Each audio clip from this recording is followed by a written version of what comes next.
Alright guys, how you doing?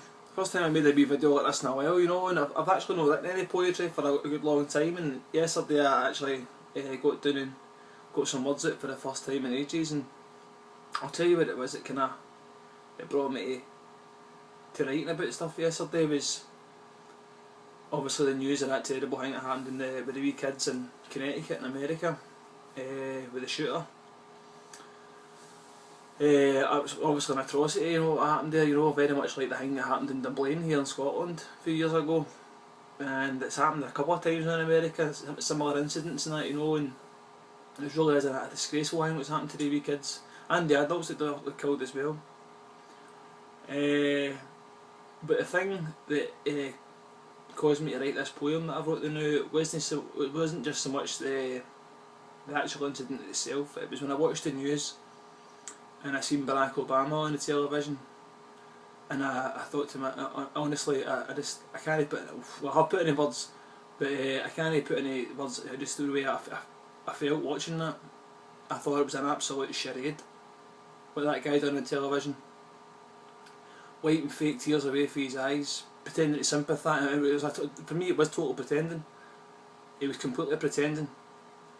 He's on there supposed to be making a heartfelt speech, no, straight for the heart, about how he feels about this particular incident and his wee kiddies that have just died, and he's reading that off a bit of paper.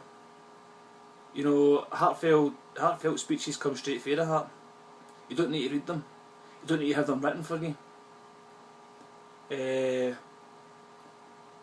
And the act, you know, the taking deep breaths and wiping his tears. I mean, that was just an absolute disgrace. The guy wasn't even crying, you know. He doesn't feel anything for it. I mean, I don't believe these people at the top. You know, see these people at the top. No, given what goes on in this world and given what they're responsible for, I don't believe they empathise or sympathise in the slightest with anything that happens to anybody who's not their own.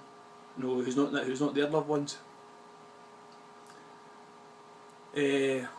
So given what these people are responsible for on the planet, you know, for him to come out there yesterday and make that charade of a speech, I thought was disgusting and an absolute travesty to the victims of what's went on.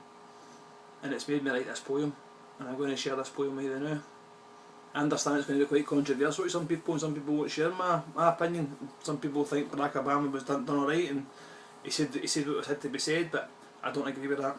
I don't agree with that, you know, and I'm just going to share this poem with you that I wrote about it. It's called Obama's Tears, and it's by me.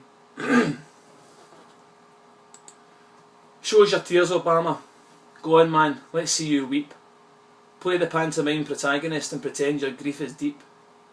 Enter our homes on TV screens at your lectern beneath the crest. Tell us how you feel the parents' sorrow and how you feel like all the rest. But while you stand there, Mr. President, playing your part as you sniff and cry, tell us of all the Asian children you've bombed and caused to die. Tell us of your feelings for them. Do you feel the self-same pain for all the children you have murdered as you robbed their countries just for gain? The fact you make no mention of this really comes as no surprise. You sold your soul to the political elite, so we know you cannot empathise. Now swallow a little and take a breath and mop a fake tear from your eye. But you're really kidding no one, because we know your eyes are dry.